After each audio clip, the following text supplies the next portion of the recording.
Guys, coba bayangin kalau kamu lagi nginep di sebuah penginapan kecil di Penang, Malaysia. Tempatnya dekat dengan rumah sakit karena kamu harus bolak-balik nungguin pasanganmu yang lagi berjuang melawan kanker. Badan capek, hati rapuh, pikiran udah kayak benang yang kusut. Yang kamu butuhin tentunya cuma tidur, istirahat, dan juga tenang. Tapi gimana kalau justru penginapan itu yang bikin kamu makin hancur secara mental? Gimana kalau tiap malam ada yang ngetuk pintu, ngeliatin kamu tidur, bahkan duduk di ranjang kamu? Ini cerita nyata kiriman email dari Pak Liban dan ini gila banget.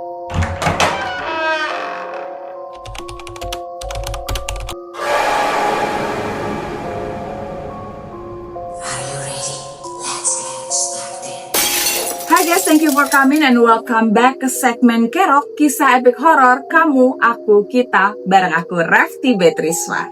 Dan hari ini kita akan ceritain pengalaman dari Pak Liban, seorang suami yang lagi berjuang untuk menemani istrinya untuk berobat kanker di Penang, Malaysia. Dan kejadian ini tahun 2022, masih baru dan masih fresh banget. Dan beliau ngirim ceritanya lewat email ya. Dan jujur bikin aku merinding dari awal sampai akhir. So, siap ya? Kita akan dengerin ceritanya. Let's go! Pak Liban cerita, waktu itu istrinya baru mulai rangkaian kemoterapi di salah satu rumah sakit besar di Penang. Karena bakal tinggal cukup lama, mereka coba untuk cari penginapan kecil yang jaraknya cuma 5 menit jalan kaki dari rumah sakit gitu. Harganya murah, pelayanannya sederhana, tapi Pak Liban bilang dari awal masuk aja, suasananya udah beda. Lobi kecil, lampunya kuning pucat, lantainya jadul, dan ada bau lembab yang aneh. Kayak bangunan tua yang sering kehujanan tapi nggak pernah kering. Tapi Pak Liban maklum ya, namanya juga budget traveler, yang penting dekat sama rumah sakit gitu. Dan pemiliknya adalah seorang perempuan Cina Malaysia berumur sekitar 50-an. Senyumnya tuh ramah, tapi tatapannya tuh berasa dingin gitu. Kata Pak Liban bukan jahat, bukan galak, cuma ya dingin, datang dari arah yang susah dijelasin gitu ya guys ya. Kamar mereka ada di lantai 2, lorongnya panjang, sempit, dan sunyi banget. Dan pas nginjak lantainya, bunyinya tuh krek-krek kayak lagi jalan di atas peti kosong gitu. Pas pintu kamar dibuka, kamar itu kecil. Ada bed queen, ada AC model jadul yang bunyinya tek-tek-tek kalau nyala. Ada lemari kayu tua yang aromanya mirip kapur barus yang bercampur dengan jamur. Dan istrinya Pak Liban langsung duduk ya di ranjang. Yang gak apa-apa yang nginep di sini, bismillah aja katanya. Pak Liban ngangguk, yang penting dekat rumah sakit, kita gak usah ribet. Malam pertama kondisi istrinya masih stabil, dia tidur lebih cepat. Pak Liban duduk di kursi dekat dengan pintu sambil buka WhatsApp, kemudian ngabarin anaknya yang ada di Indonesia dan ngecek jadwal rumah sakit besok. Sekitar jam 12 malam, suasana di luar kamar mulai kerasa aneh. Lorong tiba-tiba berisik. Bukan suara orang lagi ngobrol, tapi suara anak kecil lagi lari-lari. Duk, duk, duk, duk, duk, duk. Lari dari ujung lorong ke depan kamar mereka, terus berhenti. Pak Liban diem. Terus kedengaran suara giggle gitu. Ketawa anak kecil tipis, halus, tapi jelas. Pak Liban nih ngintip nih ya dari lubang pintu yang kosong. Kemudian lorongnya gelap, gak ada siapapun. Dikiranya cuma halusinasi kecapean ya. Dia balik duduk. Tapi tiba-tiba dari kamar mandi, keran air menyala sendiri guys. Pak Liban langsung merinding. Dia samperin kamar mandi, matiin kerannya, baru balik 3 langkah ke ranjang. Keran tadi nyala lagi guys, lebih kenceng. Istrinya kebangun. Yang ada apa? Pak Liban cuma jawab, gak ada apa-apa sayang, AC-nya berisik. Padahal AC-nya gak nyala ya. Malam pertama lewat, tapi gangguan baru mulai. Hari kedua istrinya mulai kemo nih dan drop. Dia pulang ke penginapan dalam keadaan yang lemah banget. Pak Liban terjaga semalaman, capek tapi gak bisa tidur. Sekitar jam 3 pagi, dia akhirnya ketiduran sambil duduk guys. Gelap, sepi, sampai ada sensasi dingin banget. Kayak AC nyala 16 derajat dan disiram angin kuburan, bayangin ya. Pak Liban kebangun dan dia sadar AC mati. Tapi hawa dingin itu menusuk ke tulang-tulang. Dia refleks nih, nengok ke arah kursi rotan di pojok kamar. Dan disanalah dia melihatnya. Ada sosok besar, duduk membungkuk, bentuknya bulat, gemuk tapi punggungnya bungkuk, rambutnya panjang, kusut, nutupin muka. Kakinya ngegantung, tapi lantai nggak goyang guys. Bunyi apapun, kayak beratnya tuh nggak nyata gitu. Pak Liban otomatis nahan nafas. Dan sosok itu pelan-pelan miringin kepalanya seolah ngeliatin dia. Walaupun mukanya ketutup rambut, Pak Liban bisa ngerasain tatapannya nembus ke dadanya.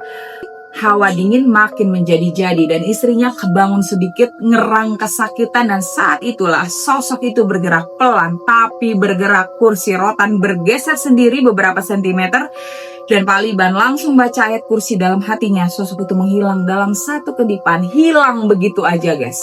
Tapi bau busuk tertinggal, bau gatal seperti jamur basah dan juga debu yang berkarat. Paginya pemilik penginapan ketuk pintu. Semalam suara kursi dari kamar kamu kuat sekali. Kamu berpindah furniture. Pak Liban cuma bilang, tak ada apa-apa Anti. Anti itu cuma senyum, tipis, dingin lalu bilang pelan. Tempat itu kadang memang begitu.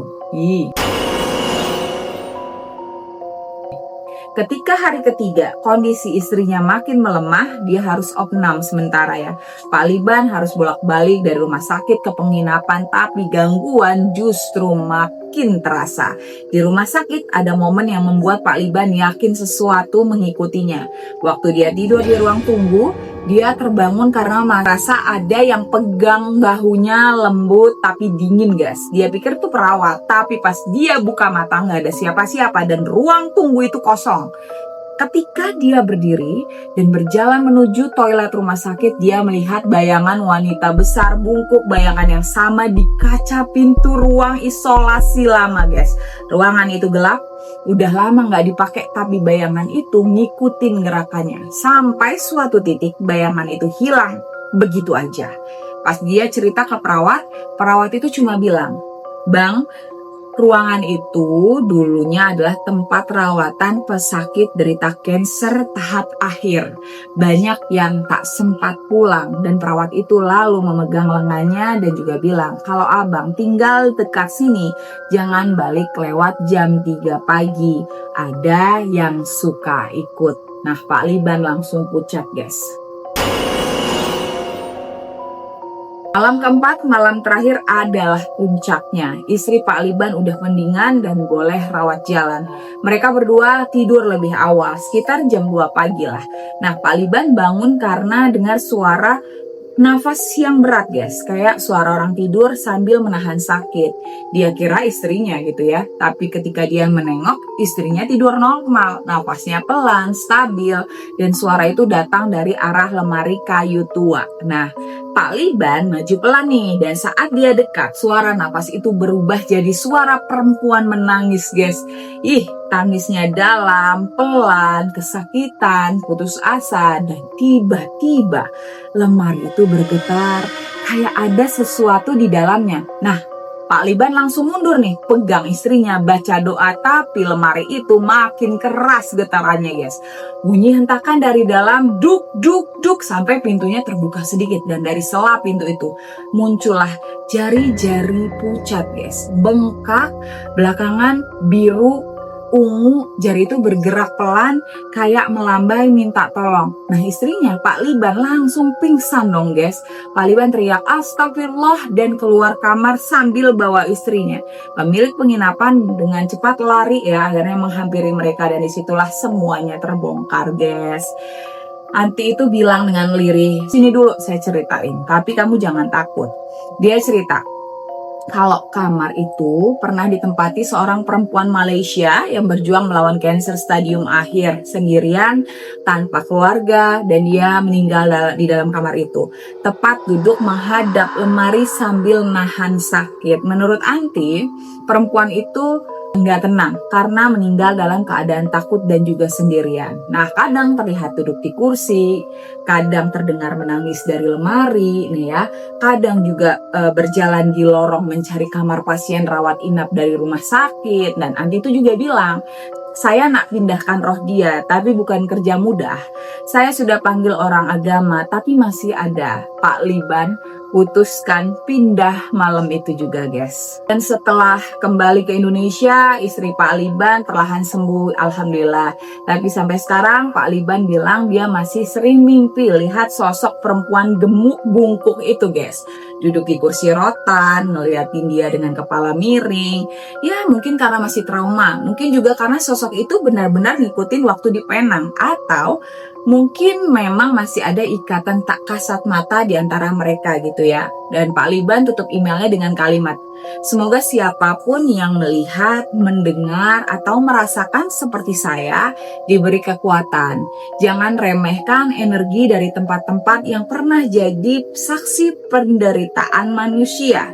Dan ringkasnya, penginapan murah kadang ada harga yang jauh lebih mahal daripada uang." Gitu, guys.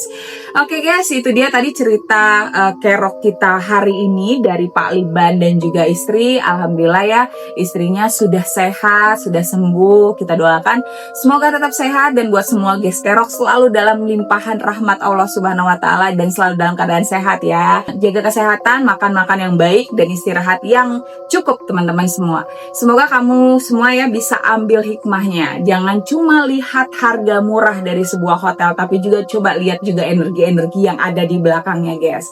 Terima kasih buat kalian yang udah dengerin cerita kerok ini dari awal sampai akhir. Semoga kalian terhibur, semoga kalian juga bisa merinding tapi juga terhibur lah ya. Jangan lupa buat kalian yang udah dengerin sampai akhir tapi belum like, belum subscribe, belum komen, ayo di like, comment, subscribe, dan juga nyalain loncengnya supaya kalian gak ketinggalan cerita-cerita horor lainnya. Dan juga share cerita ini ke teman kalian yang memang suka dengerin cerita-cerita horor. Aku senang banget bisa nemenin kalian semua di waktu makan, waktu mau tidur, waktu kalian perjalanan kantor gitu ya.